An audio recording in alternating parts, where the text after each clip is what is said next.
Back in the good old days, when you were watching TechWiki with nothing but a television antenna. I mean, not really, that never happened, but you know what I mean. Your TV was able to pick up a signal that just kind of emanated from a station somewhere that broadcasted the signal in a big kind of like bubble that anyone in range with a TV and bunny ears could watch.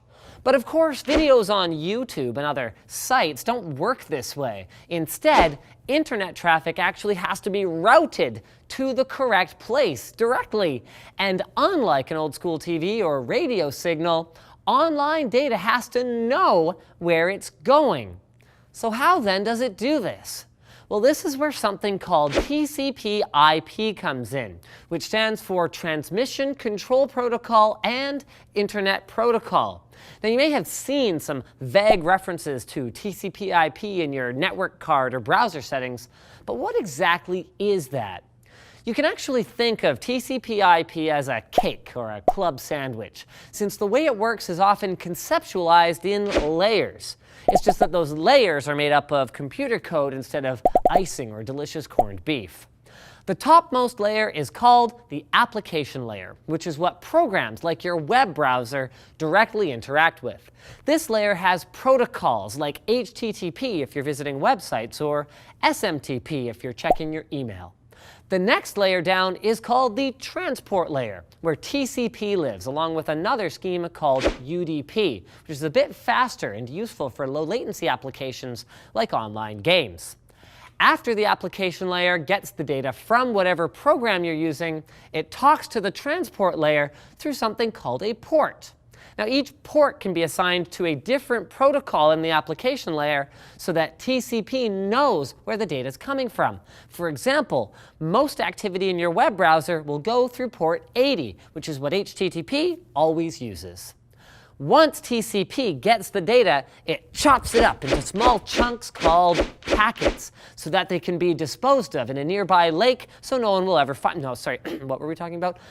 Where they can individually take the quickest route over the internet to get wherever it is they're going. To make sure that the receiving computer can put the packets back together properly, dental records are included. To put it back together properly into driving directions, a TechWiki episode, or an advice animal meme, TCP slaps a header onto each packet that contains instructions on what order to reassemble the packets into, as well as error checking information so that the receiving computer knows whether the packet's data arrived without any mishaps.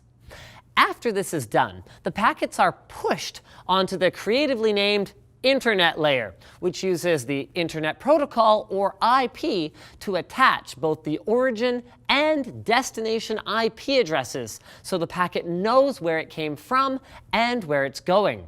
The data is then sent through the final network layer that handles things like MAC addressing, so the packets go to the right physical machine, as well as converting the data into electrical impulses that will actually pass through the proverbial series of tubes.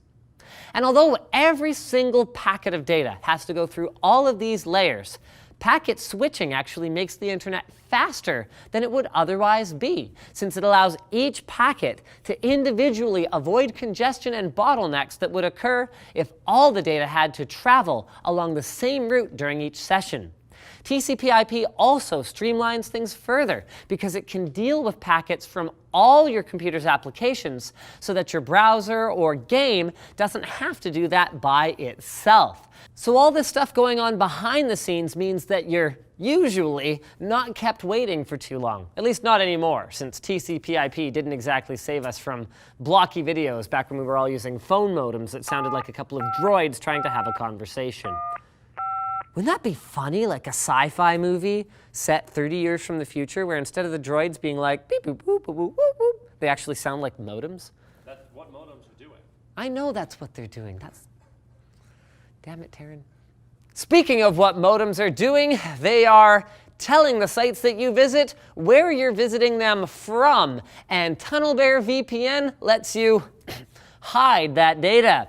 So it allows you to tunnel through up to 20 different countries, allowing you to browse the internet and use online services as though you are in a different country, effectively making it so the websites and services that you visit don't know what your destination IP was. It instead gets replaced as soon as you turn on that TunnelBear switch with an IP somewhere else in the world, wherever you select, in fact. They've got easy-to-use apps for iOS, Android, PC, and Mac, as well as a Chrome extension, and all you've got to do is just pick a country and hit the switch. Your connection will get encrypted and your public IP will be switched, and you don't have to deal with any of that nonsense like configuring ports or DNS or blah, blah, blah, blah. It's simple enough that my mom could do it. They also have a top-rated privacy policy, and they do not log user activity.